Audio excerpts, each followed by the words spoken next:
Seguimos en Cosa Pública 2.0 aquí en Radio Universidad de Guadalajara y saludamos con mucho gusto a Ignacio Román, doctor en Economía, profesor investigador del Instituto Tecnológico de Estudios Superiores del Occidente, la Universidad Jesuita de Guadalajara, pero también colega aquí en la radio. Nacho Román es colaborador del programa Multiverso que se transmite cada sábado aquí en Radio Universidad de Guadalajara. Muchísimas gracias, Nacho, como siempre, por tu amabilidad para conversar con nosotros. Rubén, Jesús, como siempre, un gran gusto. Igualmente, Nacho Román. Bueno, pues hay muchísima información. En las últimas semanas conversamos contigo, si mal no recuerdo, hace 15 días, y se sigue acumulando información. En esto que estamos viendo, no sé si lo podemos definir como el contexto general, ya quizás el inicio de una guerra arancelaria desatada, pues desde Estados Unidos, desde la segunda presidencia de Donald Trump, que dice: me maltratan mis socios comerciales, México, Estados Unidos, me maltrata Europa, China, todo el mundo, así que les impongo aranceles a casi todos. ¿Cómo estás viendo este panorama, Ignacio Román? Y evidentemente, ¿cómo puede repercutir concretamente en los bolsillos de cada mexicano? Mira, efectivamente, como diría el sabio Godzilla, el tamaño sí importa. Y efectivamente, en el caso de los Estados Unidos, estamos hablando de lejos de la mayor deuda que existe en este planeta. Y genera una situación muy particular. Tiene razón Donald Trump a la hora de decir, pues tenemos déficit con todo el mundo. Es decir, a todo el mundo le compramos más de lo que le vendemos. Que es lo que marca que Estados Unidos se encuentra en una situación de pleno declive en la economía global, es un imperio en decadencia, y el imperio ascendente es China. Y los principales socios comerciales con los que tiene gigantesco déficit los Estados Unidos son justamente China, Canadá y México. Y entonces, pues evidentemente lo que están haciendo es un juego de manita de puerco para decirlos, pues no solamente nos vendan, sino que también cómprenos. Por lo tanto, si nos van a vender y ustedes van a usar el dinero para comprárselo a otro lugar del mundo, pues entonces nosotros les ponemos impuestos, les ponemos aranceles. Y en el caso de México, efectivamente hay una situación muy particular. Si uno ubica la balanza comercial de México, es decir, la relación entre exportaciones e importaciones, uno vería que en realidad México exporta o tiene saldos superavitarios, exporta más que importa, a muy pocos países, solamente 60 países, mientras que tiene déficit con más de 140. Y de los 60 países, 61 países con los que México tiene superávit, Estados Unidos representa 92% de ese superávit con los que se tiene con el resto del mundo. En otras palabras, fuera de Estados Unidos, el siguiente, digamos, comprador neto para México es Canadá, que representa 3%, y muy lejos todavía aparece en tercer lugar todos los demás, con menos de 1%. El tercero es Guatemala. Entonces México depende absolutamente de Estados Unidos. Sí. Pero si vemos como comprador, México fundamentalmente es deficitario con, ¿quién creen ustedes? Con China. Ajá. Entonces, 41% de los déficits totales nacionales de México son con China. Y el que sigue es Taiwán. Y el tercero es Corea del Sur. Y el cuarto es Japón. Y el quinto Vietnam. Y el sexto Malasia. En otras palabras, México fundamentalmente está utilizando los dólares de lo que le vende a Estados Unidos para comprar en Asia, para comprarle a Asia y particularmente a China, es decir, al principal contrincante económico de los Estados Unidos. Entonces, pues bueno, la lógica tendría que ser, pues si México le está comprando a China o a Asia en general, pues véndele a China y a Asia, pero pues resulta que eso está prohibido en el tratado, establecer un tratado de libre comercio con China de acuerdo a los estatutos del TEMEC. Entonces entramos en una situación de locos, es decir, México necesitaría venderle a Asia, pero Estados Unidos no está permitiendo que realmente se intensifique significativamente la relación con Asia y dice, cómpranos a nosotros. pero no es lo mismo comprar los productos norteamericanos en términos de relación calidad-precio que comprárselos a Asia. Y entonces, pues ahí estamos entre la espada y la pared. Exactamente. Y en este sentido, con esta explicación tan concisa, pero también profunda que nos haces, Nacho Román, entonces si hay razones económicas de fondo de Estados Unidos que explican estas medidas de Donald Trump. Él sí quiere de alguna manera reajustar su economía y tener otro tipo de relaciones comerciales con el resto del mundo, incluidos sus principales socios. No es solamente que esté, digamos, vulnerando o el Tratado de Libre Comercio México, Canadá, Estados Unidos, sino que hay razones de fondo. Sí, realmente quien lo está vulnerando ahorita es Estados Unidos, porque se está saltando por las trancas todos los acuerdos del denominado libre comercio con toda esta lógica de amenaza de aranceles, inclusive con puesta ya directa de aranceles, aunque habría que ver qué ocurre concretamente con el acero que no venga de origen asiático, sino propiamente de fabricación mexicana, pero en términos ya de las exportaciones de México y Canadá, con componentes de acero hacia los Estados Unidos, y que también evidentemente se está traduciendo hacia Europa, también con este conflicto que está extendiendo Trump a nivel comercial con Europa, no se diga con China, que China, sin hacer la gran alaraca, pues lo que hizo de entrada fue tener impuestos recíprocos, es decir, cobrarle a Estados Unidos en la parte que Estados Unidos le está cobrando a China. En todo caso, sí estamos en una situación delicada, pero bueno, pues hay que considerar una cuestión fundamental. A diferencia de todo el resto del planeta, a Estados Unidos es el único país al que no se le puede exigir que tenga sus cuentas, entrecomilladamente hablando, sanas, como a los demás países. ¿Por qué?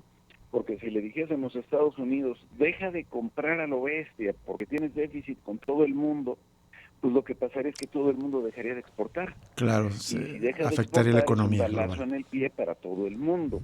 Entonces, miren, si yo les debo a ustedes 10,000 pesos, tengo un problema, si no tengo con qué pagárselos.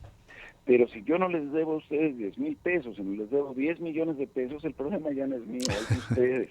Porque entonces la cifra es tan grande que entonces el deudor tiene un poder gigantesco. Eso es lo que pasa Lo con que Estados tiene Estados Unidos. Unidos. Entonces, en este contexto, Nacho, Román, digamos, las respuestas de Claudio Sheinbaum de que sí lo vamos a convencer, o de Marcelo Ebrard, se van a dar un balazo en el pie, en realidad yo creo que no van a buen puerto. De hecho, esto conversamos en la semana con Carlos Heredia del CIDE, y él decía, yo no estoy tan seguro de que funcione la estrategia del gobierno mexicano.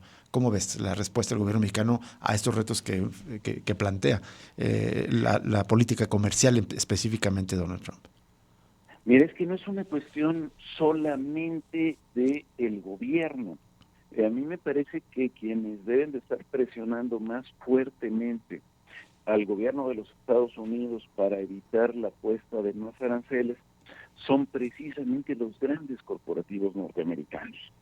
Es decir, ya las cadenas de producción están tan imbrincadas entre Estados Unidos, Canadá y México, que un automóvil terminado puede pasar 5, 6, 7 veces en su proceso previo de fabricación antes de que el coche esté en condiciones de ser vendido a la clientela. Uh-huh. En otras palabras, tenemos tal flujo, digamos, de mercancías entre los tres países que romper el comercio significa romper las posibilidades de producción de cada uno de los tres países. Y esto afecta muchísimo en términos de sectores, sobre todo críticos, como es el electrónico, como es el automotriz, que es lo que platicábamos hace 15 días. Y hay otro punto fundamental, una gran ventaja de Estados Unidos sobre Europa concretamente, es que los Estados Unidos pueden tener mano de obra mucho más barata que en Europa a través de la deslocalización del otro lado de la frontera, concretamente con México. Un aumento de la lógica de aranceles o estar cortando los flujos comerciales significa encarecer los costos de producción en Estados Unidos y hacerlos menos competitivos frente a Europa y sobre todo frente a Asia, particularmente a China. Eso es. ¿Qué tal, Nacho? Te saluda Jesús Estrada, un gusto saludarte. Ya más adelante hablamos, ¿no? No me deja de parecer una ironía este flujo, digamos, que nosotros le vendamos más a Estados Unidos, tenemos más exportaciones, pero es un dinero que no es nuestro al final, es dinero la mayor parte del transnacional, no es mexicano, digamos. Ya después hablamos de esta ironía, pero más bien quería preguntarte, el tiempo está corriendo este mes de las negociaciones para evitar el arancel de 25% hasta ahora. Lo que te has informado, ¿cómo percibes que van las negociaciones? ¿Crees que sí llegaremos a esa situación de aranceles? Miren, ustedes justamente hablaban de la entrevista a Carlos Heredia, y algo en lo que creo que él acierta mucho es en esto de que Estados Unidos no está negociando aranceles, no está negociando fentanilo, no está negociando migración, está negociando seguridad nacional. Y para ellos su seguridad nacional, su espacio de control es desde el Polo Norte con Groenlandia hasta Panamá o Colombia. Y eso es algo que maneja mucho Carlos, justamente.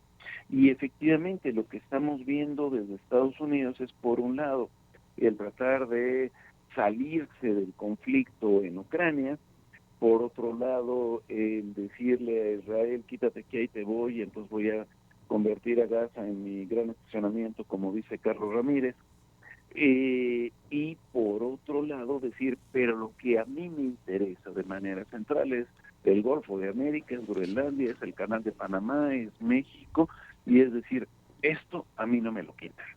Es una lógica imperial similar a la histórica desde el Imperio Romano, es decir, es el control territorial de su entorno como base de su concepción de poder. Ahora, Nacho, ¿sí ves en riesgo? Es decir, tiene razón, digamos, ese es el discurso y esa es la estrategia, y creo que es lógico, es muy, muy acertado mirarlo de esa manera, porque de otra manera pues nos vamos a entretener a decir, lo vamos a complacer en aranceles, cuando lo que están poniendo en juego es otra cosa. ¿Pero sí está en riesgo la seguridad de Estados Unidos? Mira, si nosotros vemos a nivel militar, a mí me parece que no. Pero si nosotros lo ubicamos en términos económicos, de decir, ¿ya está en riesgo la primacía de Estados Unidos? No, no está en riesgo. Ya es un hecho que ya está en declive. Es decir, ya la gran fábrica del planeta es China. Y si nosotros vemos concretamente en el mercado norteamericano, mucho más. Es decir, tiene una presencia creciente que no saben cómo controlar en los Estados Unidos. Y a nivel global, cuando uno dice que, a ver, si yo quiero un automóvil pequeño, prefiero uno norteamericano, prefiero un asiático, pues está difícil. Si uno ve que la mayor parte de los semiconductores que se fabrican en este planeta se fabrican entre China y Taiwán, pues está canijo. Si uno ve inclusive cuestiones ligadas a tecnología militar, pues parece que ahora quedan sorprendidos frente a la tecnología rusa. En fin, Estados Unidos tiene que entender que los imperios caen, y no caen de un día para otro. Claro. De hecho, hizo alguna referencia Trump en algún momento para hablar de la ventaja de los aranceles y del crecimiento norteamericano al periodo posterior a 1873.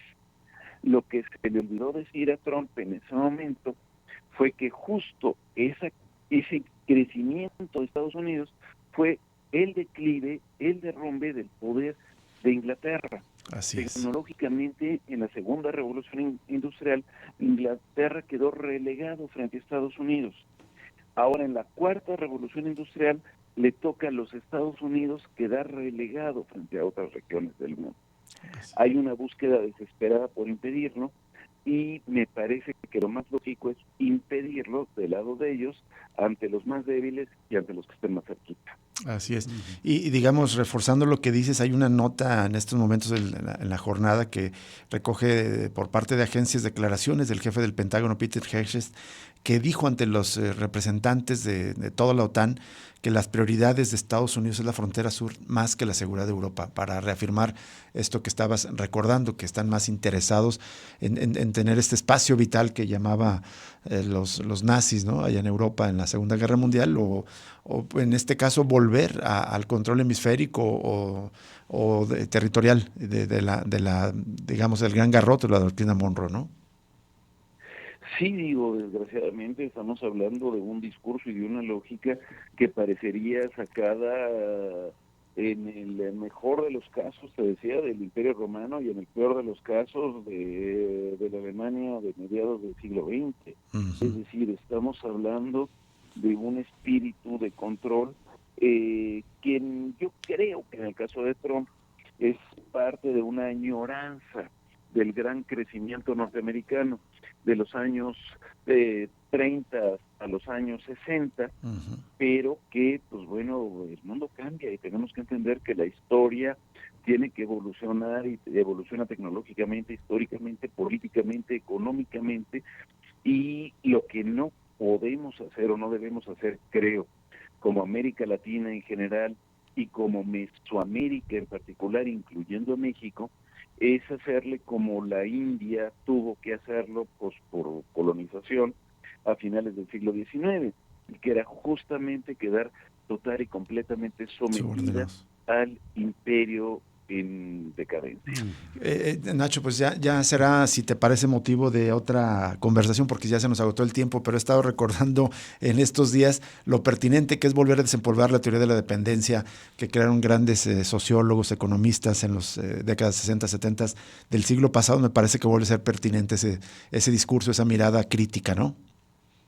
Sí, todo lo que es teoría del desarrollo, efectivamente, Vania Van Birra, André Gunder Frank, Enrique Cardoso, que Roymaro Marini, parte de los dependentistas, pero también como apuesta de algo nacional, local, integrado, la lógica de la Comisión Económica para América Latina, de Fernando Silver, es decir, tenemos que volver a teoría del desarrollo y no copiar simplemente los modelos norteamericanos trasladados fundamentalmente por las instituciones financieras internacionales y las comerciales. Nacho Román, muchísimas gracias por esta entrevista. Seguimos en contacto contigo. Buena tarde. Un fuerte abrazo. Igualmente para ti. Con esto nos vamos. Muchísimas gracias por permanecer en sintonía con nosotros. Lo invitamos evidentemente a seguir en Radio Universidad de Guadalajara. Que tenga buen fin de semana y el próximo lunes lo invitamos a otro análisis crítico de la realidad aquí en Cosa Pública 2.0. Gracias.